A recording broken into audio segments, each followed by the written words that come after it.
कक्षा 12 विषय भौतिक विज्ञान। पाठ नंबर 1 है हमारा वैद्युत आवेश एवं वैद्युत क्षेत्र। सबसे पहले हम यहाँ पर टॉपिक ले रहे हैं जी वैद्युत, इलेक्ट्रिसिटी।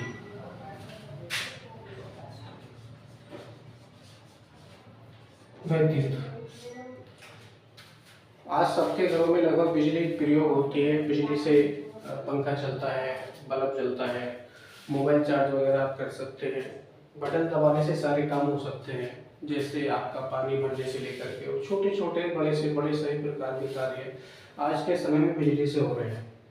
लेकिन ये कहीं ना कहीं से इसकी शुरुआत अवश्य हुई है, कोई ना कोई इसका खोज करता अवश्य रहा है। यहाँ पर हम वैद्युत के जन्म की बात करेंगे, जहाँ से इसकी उत्पत्ति हुई है। ईसा से लगभग 600 वर्ष पहले। ईसा एक समय हुआ करता है प्राचीन काल में, क्योंकि कैलेंडर होते नहीं थे, घड़ी बिल्कुल नहीं होती थी, तो उस समय में जो ईसा होता था उसी से ही आकलन किया जाता था समय का। ईसा से लगभग 600 वर्ष पहले ग्रीक के महान दार्शनिक हुए हैं मिस्टेल्स। ग्रीक एक देश का नाम है। ग्रीक के महान दार्शनिक कौन है जी?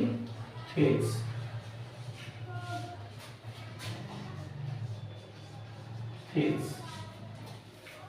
थेल्स ने जब अंबर एक प्रकार का पदार्थ होता है, वास्तव में धातु से निर्मित होता है, तो अंबर नामक पदार्थ को किसी ऊन के कपड़े पर रगड़ा तो उन्होंने प्राप्त किया कि अंबर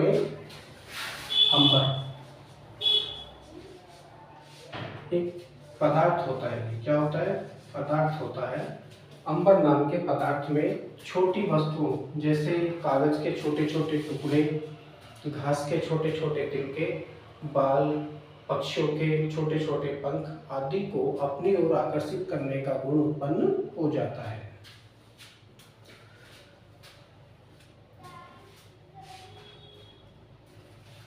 इसके पश्चात इस दिशा में किसी का कोई भी ध्यान नहीं गया। 2000 वर्ष तक किसी भी वैज्ञानिक ने इसकी तरफ कोई दृष्टि नहीं डाली। लगभग 1600 ईस्वी में 1600 ईस्वी में फ्रांस के महान साइंटिस्ट डॉक्टर गिलबर्ट, देखिए फ्रांस से कौन है जी?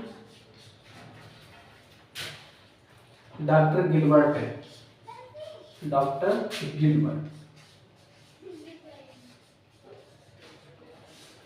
गिलबर्ट ने ये पता लगाया कि न केवल अंबर बल्कि अंबर जैसे दूसरे पदार्थ भी हैं जो एक दूसरे के ऊपर रगड़े जाते हैं, तो उनमें छोटी वस्तुओं को अपने ओर आकर्षित करने का गुण उत्पन्न हो जाता है।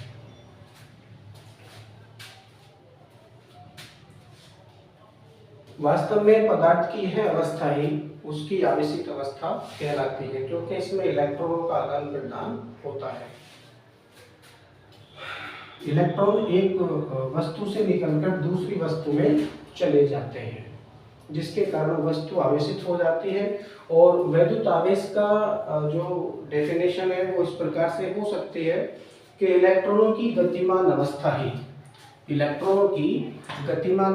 ही वैद्युत आवेश कहलाती है, क्योंकि बिना इलेक्ट्रॉनों के आदान प्रदान के कोई भी वस्तु आवेशित नहीं हो सकती है और न ही उसमें विद्युत की कोई भी उत्पत्ति हो सकती है। वास्तव में जो बिजली उत्पन्न हो रही है, विद्युत का हमने टॉपिक यहाँ पर लिया है, उसके वाहक के लिए, विद्युत को उत्पन्न करने के लिए वास्तव में इलेक्ट्रॉन ही जिम्मेदार होते हैं, क्योंकि इलेक्ट्रॉन अपने साथ आवेश लेकर जाते हैं और आवेश वाहक कहलाते हैं और विद्युत को उत्पन्न करते हैं। घर्षण के कारण उत्पन्न होने वाली इस विद्युत को घर्षण विद्युत कहते हैं।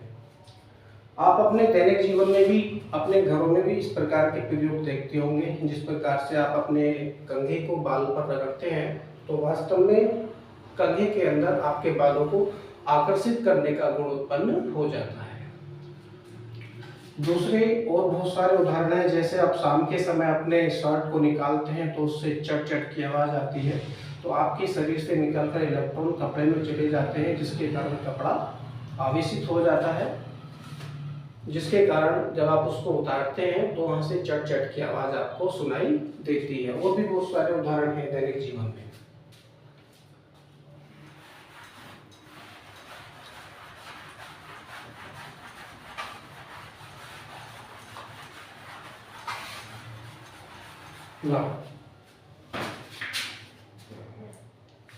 वैद्युत आवेश, उनके प्रकार एवं मूलभूत गुण। वैद्युत आवेश की उत्पत्ति तो समझ ली कैसे होती है, अब उनके प्रकार और समझेंगे। वैद्युत आवेश के प्रकार।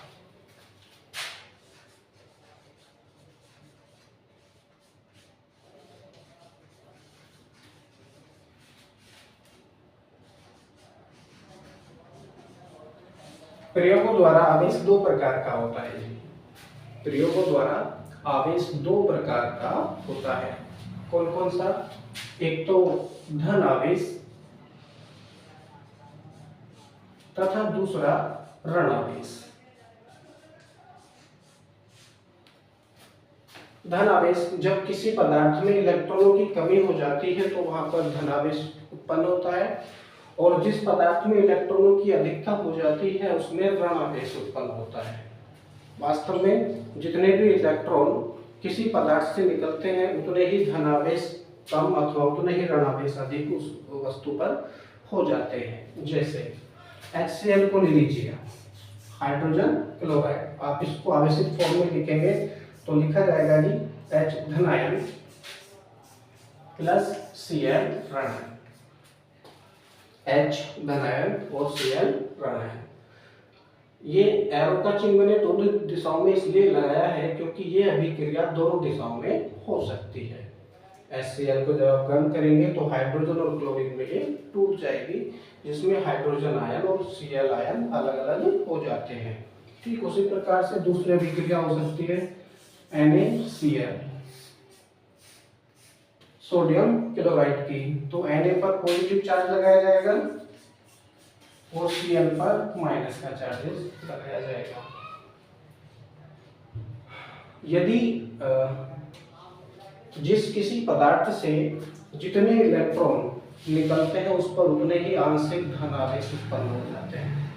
फॉर एग्जाम्पल के लिए लोहा है, Fe इसका फॉर्मूला होता है। इससे यदि हम दो इलेक्ट्रॉन निकालेंगे, यदि हम इससे दो इलेक्ट्रॉन निकालते हैं तो इस पर दो आवेश लग जाते हैं, प्लस में 2e आप इस प्रकार से लिख सकते हैं। 2e माइनस, इलेक्ट्रॉन पर माइनस का चार्जेस होता है।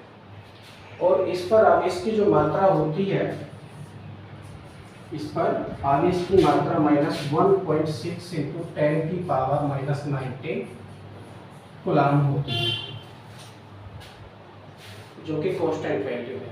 और भी है 1.6745 समथिंग, तो इसको राउंड फिगर में 1.6 इंटू 10 की पावर -19 समझा जाता है अकॉर्डिंग टू प्रैक्टिकल। आगे आता है जी वैद्युत आवेशों के मूलभूत गुण। गुण क्या क्या हो सकते हैं जी? आकर्षण और प्रतिकर्षण। Next topic.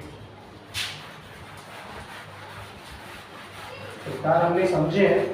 आवेशों की प्रकृति दो प्रकार की होती है, धन और ऋण, पॉजिटिव और नेगेटिव। अब इनके गुण समझेंगे कि इनके गुण क्या क्या होते हैं। पहला गुण नंबर 1, इसमें क्या होता है जी? आकर्षण और प्रतिकर्षण। पहला गुण होता है इनमें आकर्षण अथवा प्रतिकर्षण। दोनों को एक ही बार में समझ लेंगे।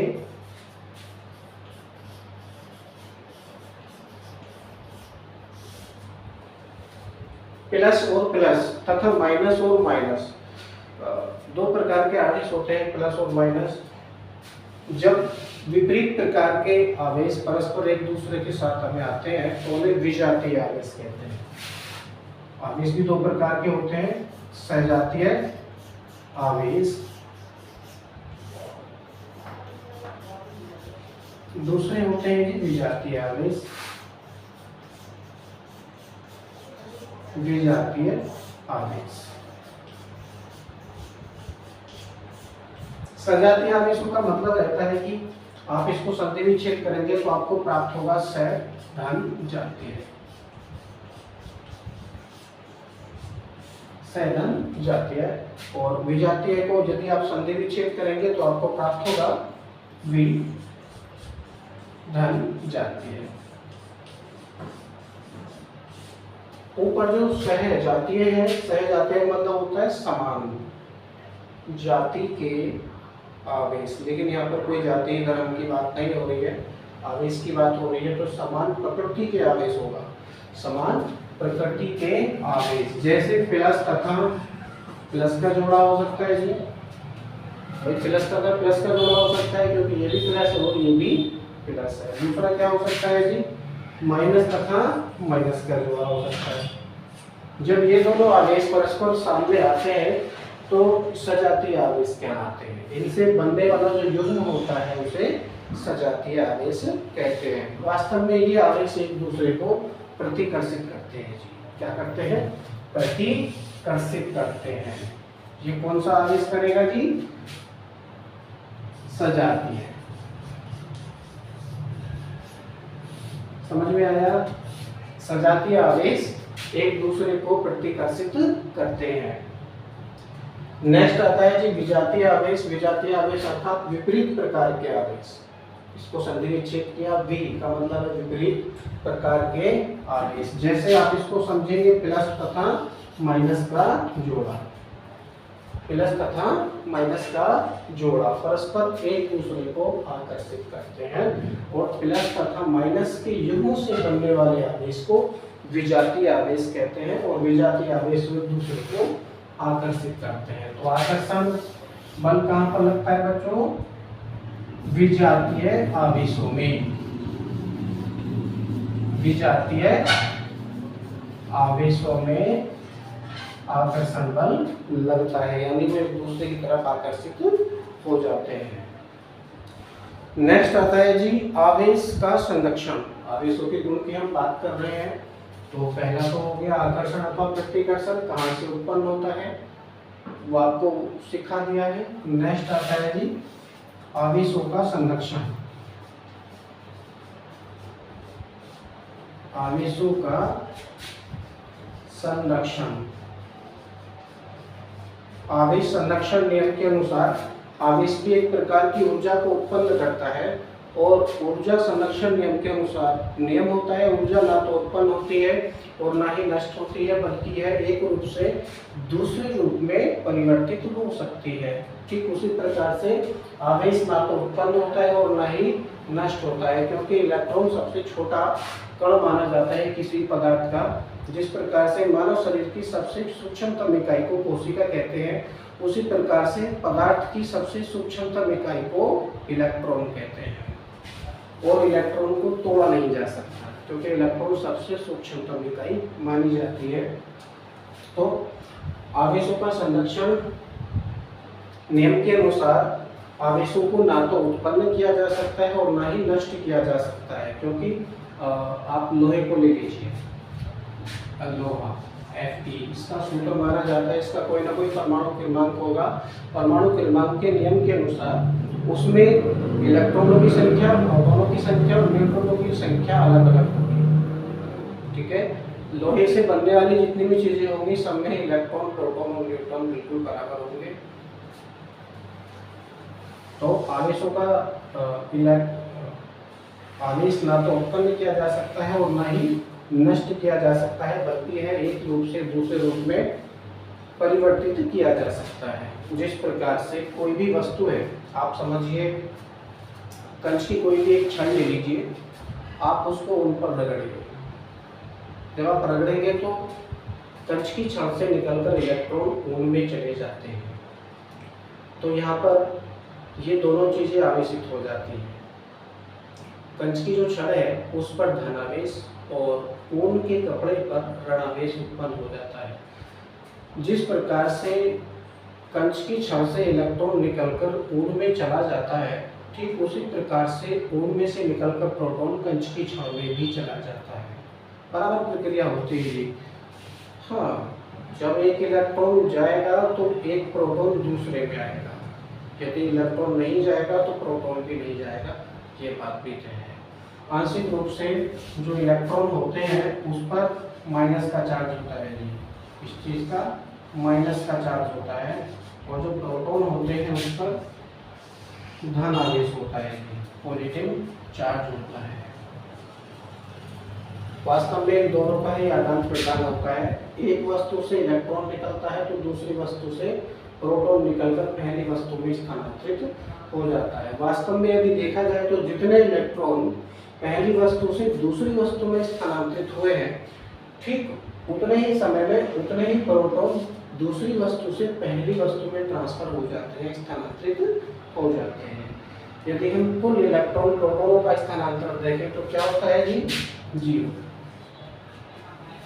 मान के चलिए 2 इलेक्ट्रॉन पहली वस्तु से दूसरी वस्तु में चले गए, तो ठीक उतने ही समय में और उसी समय 2 प्रोटॉन दूसरी वस्तु से पहली वस्तु में चले जाते हैं। इस प्रकार से कुल स्थानांतरित आवेश क्या हुआ, 0। तो आवेशों के संरक्षण नियम के अनुसार आवेश को ना तो उत्पन्न कर सकते हैं और ना ही नष्ट कर सकते हैं, बल्कि इसे एक वस्तु से दूसरी वस्तु में स्थानांतरित कर सकते हैं अथवा एक वस्तु से दूसरी एक रूप से दूसरे रूप में परिवर्तित कर सकते हैं। नेक्स्ट आता है जी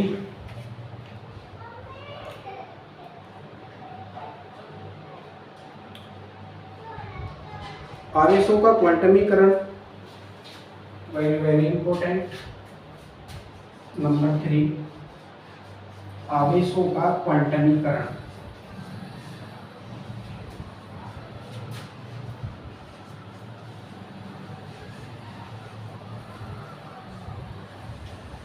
आवेशों का क्वांटमीकरण। इलेक्ट्रॉनों को तोड़ा नहीं जा सकता, एक इलेक्ट्रॉन को तोड़ा नहीं जा सकता है, जिसके कारण इलेक्ट्रॉन कभी भी 1/2 या 3/2 या 5/2 या 7/2 या 7/3, 5/6 फॉर्म में नहीं पाए जा सकते। अर्थात इलेक्ट्रॉनों का जो स्थानांतरण होता है एक वस्तु से दूसरी वस्तु में पूर्ण संख्या में होता है, यानी E, 2E, 3E, 4E dot NE। N क्या है, पूर्ण संख्या है। N क्या है, एक पूर्ण संख्या है। कभी भी अधूरी संख्याओं में इलेक्ट्रॉनों का स्थानांतरण नहीं हो सकता, क्योंकि इलेक्ट्रॉनों को तोड़ा नहीं जा सकता है, उनको बांटा नहीं जा सकता है। एक पूर्ण संख्या के रूप में ही इलेक्ट्रॉन एक वस्तु से दूसरी वस्तु में स्थानांतरित हो सकते हैं। 1/2 यानी आधा, 3/2 यानी 1.5, 5/2 यानी 2.5, 7/2 यानी 3.5 के रूप में कभी भी, यानी औने पौने या 1.5 या 2.5, 4.5, 6, 6.5 के रूप में ये स्थानांतरित नहीं हो सकता। जहाँ पर एक अधूरी संख्या बन रही है अथवा भिन्नात्मक संख्या बन रही है, उन संख्याओं में इलेक्ट्रॉन स्थानांतरित नहीं हो सकता। ये केवल पूर्ण संख्या में ही स्थानांतरित होगा।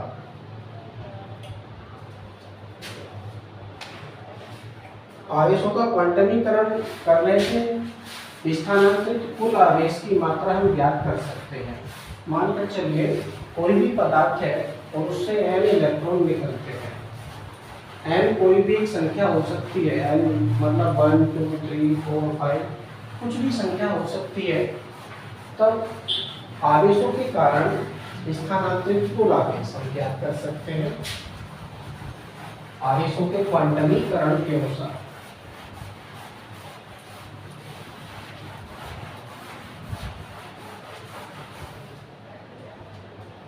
क्या फॉर्मूला प्राप्त होगा, Q = NE। Q = NE, quantization of charge आवेशों का क्वांटमीकरण के अनुसार फॉर्मूला प्राप्त होगा Q इक्वल टू NE, अर्थात एक वस्तु से दूसरी वस्तु में स्थानांतरित आवेश की मात्रा यदि ज्ञात करनी हो तो Q इक्वल टू NE, ये फॉर्मूला हमको आवेशों के क्वांटमीकरण से प्राप्त हुआ है। नाउ यहाँ पर Q क्या है जी? Q है वस्तु से स्थानांतरित कुल आवेश, स्थानांतरित कुल आवेश।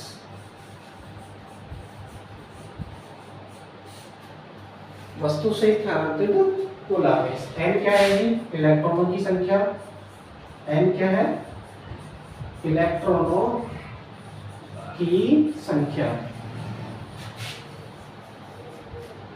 और संख्या कौन सी? 1 2 3 4 5 6 7 8 9 10 100 200 300 या 1000 लाख 10 लाख जो भी XYZ पूर्ण संख्या, अधूरी संख्या नहीं, मतलब भिन्नात्मक संख्या नहीं, 1/2 या 5/6 के फॉर्म में नहीं चलेगी। ओके, तो n क्या है? इलेक्ट्रॉन की संख्या है। E क्या है जी? E प्रैक्टिकल के लिए E इलेक्ट्रॉन पर आवेश होता है, इलेक्ट्रॉन पर आवेश। प्रयोग करने के लिए इलेक्ट्रॉन पर आवेश कितना माना जाता है जी? 1.6 इंटू 10 की पावर माइनस 19 कूलम।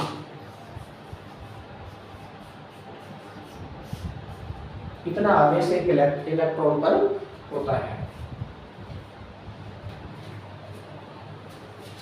इस सूत्र के अनुसार आप किसी भी वस्तु से स्थानांतरित आवेश की मात्रा ज्ञात कर सकते हैं अथवा किसी वस्तु को दिया जाने वाला कुल आवेश भी ज्ञात कर सकते हैं यदि इलेक्ट्रॉनों की संख्या वहां पर दे रखी है। तो क्वेश्चन कैसे होंगे? क्वेश्चन ऐसे होंगे कि धातु के टुकड़े पर 1 नैनो कूलम आवेश स्थापित करने के लिए कितने इलेक्ट्रॉन धातु के टुकड़े से स्थानांतरित करने होंगे। तो क्वेश्चन आप समझ लीजिए, इसी के अनुसार ये क्वेश्चन आपका होगा। तो दे रखा है इसमें धातु के एक टुकड़े पर 1 नैनो कूलम, 1 नैनो कूलम। देखिए ये कैपिटल Q की वैल्यू दे रखी है जी, एग्जाम्पल समझेंगे। ये कैपिटल Q की वैल्यू दे रखी है 1 नैनो कूलम, 1 नैनो कूलम। इसको कूलम में चेंज करेंगे तो हो जाएगा 1 गुणा 10 की घात माइनस 9 कूलम। आवेश स्थापित करने के लिए कितने इलेक्ट्रॉन धातु के टुकड़े से स्थानांतरित करने होंगे? कितने इलेक्ट्रॉन? कितने का मतलब है n का मान ये पूछते हैं। E की जो वैल्यू है कांस्टेंट वैल्यू है, इसका मान 1.6 गुणा 10 की घात माइनस 19 होता है। यदि किसी क्वेश्चन में ये वैल्यू दे रखी है तो इसको प्रयोग कर लेंगे, नहीं तो याद रखेंगे। कहीं पर दी होती है वैल्यू, कहीं पर नहीं भी होती है। तो जहाँ दे रखी होती है तो प्रयोग कर लेंगे और जहाँ नहीं भी होती है तो याद रखना हमारा फर्ज है। आवश्यकता पड़ेगी तो इसको प्रयोग कर लेंगे। ठीक है, तो आवेशों का क्वांटीकरण का फॉर्मूला होता है Q equal to NE। Q equal to NE हमको निकालना है n की वैल्यू। n को आप साइड में ले लीजिए, n इक्वल टू हो जाएगा Q upon E। n equal to हो जाएगा Q अपॉन E। वैल्यू रखेंगे, Q की वैल्यू आपके पास है 1 गुणा 10 की घात माइनस 9 बटे 1.6 गुणा 10 की घात माइनस 19। अब यहाँ पर कैलकुलेशन करेंगे।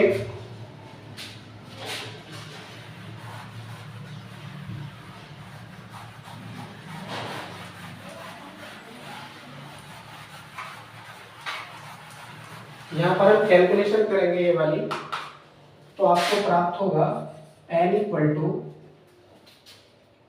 1 को छोड़ो 10 की पावर माइनस 90, 10 की पावर माइनस 9 अपॉन 1.6 इंटू 10 की पावर माइनस 19। इसी को ही हम सोल्व करेंगे। सोल्व करेंगे तो अपन को प्राप्त होगा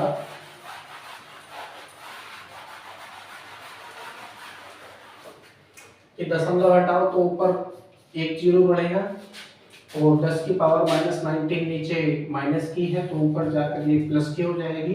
तो इसको ऐसे लिख सकते हैं n इक्वल टू 10 की पावर माइनस 9 इंटू 10 की पावर 90 अपॉन 16, क्योंकि यहाँ से पॉइंट हमने हटा के ऊपर जीरो बढ़ा लिया था। 2 से काटेंगे, 2 5 जा 10 और 2 8 जा 16, 5 अपॉन 8 हो गया। इस 10 की पावर माइनस प्लस की 19 है और ये माइनस की 9 है, इसको माइनस करेंगे तो प्राप्त होगा जी 10 की पावर 10 इंटू 5 अपॉन 8, ये वैल्यू हमको प्राप्त हो गई।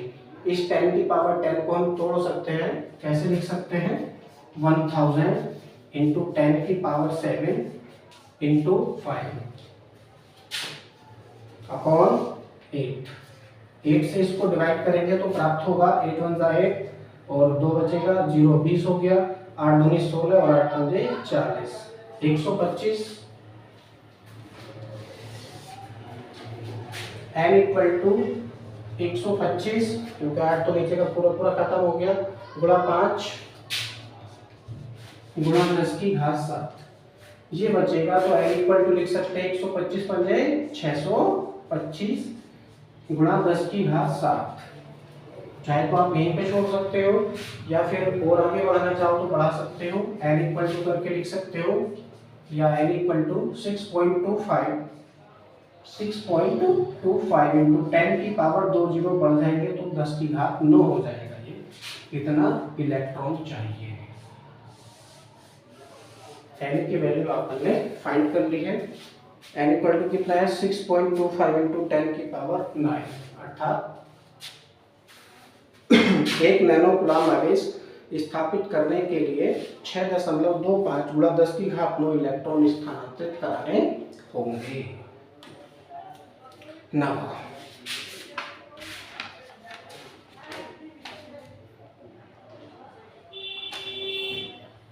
आवेशन की विधियां हैं। आवेश की 2 विधियां हैं परस्पर, नेक्स्ट टॉपिक में समझेंगे। Thank you.